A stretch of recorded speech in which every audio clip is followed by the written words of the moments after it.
Good day. Our topic that we are going to present is about the dangerous work, child labor facts.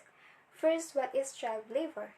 It refers to the exploitation of children through any form of work that deprives children of their childhood, interferes with their ability to attend regular school, and is mentally, physically, socially, and morally harmful. It is conditions that child laborers are forced to endure vary widely, but according to 2011 report by the International Labour Organization, as many as 3 million children work in environments that are considered hazardous, and an additional 2.5 million children are forced to work slightly but still in substandard conditions. Some children have jobs that place them in immediate physical danger. This risk includes exposure to potentially harmful chemicals or sharp tools, and other dangers that may be less obvious but no less risky. Children are often forced to work long hours with few breaks, which takes a toll on their physical development. Others are abused by their employers, both physically and psychologically, although some companies make use of both boys and girls in their operations, but boys remains at higher risk of becoming child laborers, and almost 67% of child workers in the Philippines are boys. Hazardous work involving children is most prevalent in Central Luzon, Bicol, Northern Mindanao, and Western Visayas Islands regions. The students in our topic was the children, work that deprives children of their childhood. The causes of it was poverty and unemployment levels are high. Poor children and their families may rely upon child labor in order to improve their chances of attaining basic necessities. Access to compulsory free education is limited. In 2006, approximately 75 million children were not in school, limiting future opportunities for the children and their communities. Over 70 million children around the world work in hazardous conditions in agriculture, mining, domestic labor, and other sectors. On tobacco farms, children work long hours in extreme heat, exposed to nicotine and toxic pesticides that can make them sick. Most people romanticize those who experience child labor, for the reason that they thought that working at a very young age means that they are aware on what is happening on the real world, or we also hear it as mulat sa realidad. Some children have jobs that place them in an immediate physical danger. This risk includes exposure to potentially harmful chemicals or sharp tools, and other dangers that may be less obvious but not less risky.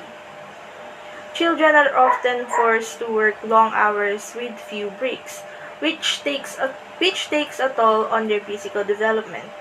Others are abused by their employers both physically and psychologically.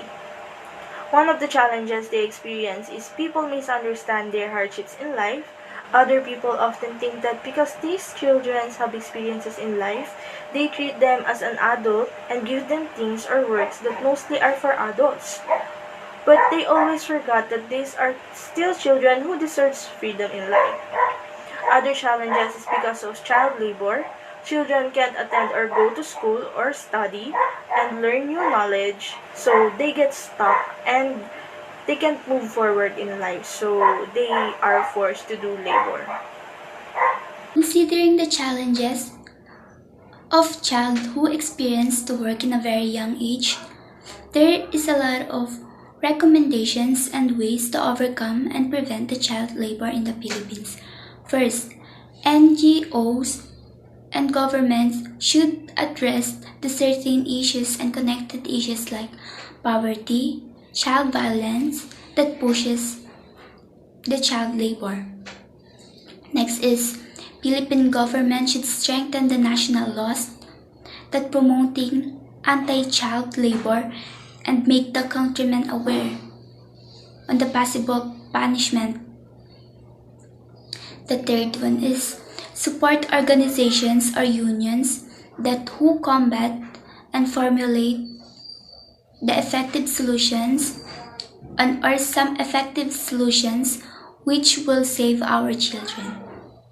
The last one is educate yourself or spread awareness to reduce the serious problems within the community. What is a special education teacher?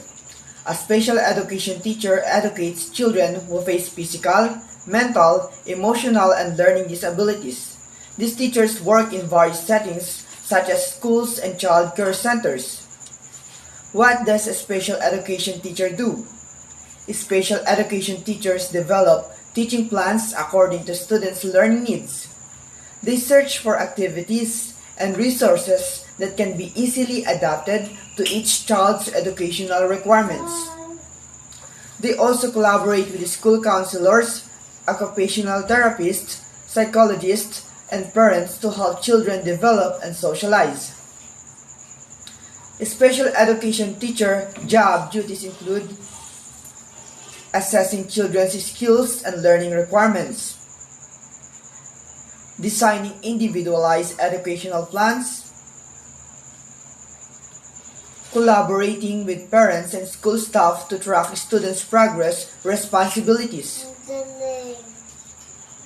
assess students' abilities and craft teaching plans, adapt learning materials to students' needs, keep track of and reflect on students' progress, monitor children's behavioral patterns and arrange appropriate interventions if needed, find engaging activities to teach skills such as drawing and theater drama, manage classroom crisis and resolve conflict, prepare students for transition to the next grade, inform parents about their children's performance and potential problems,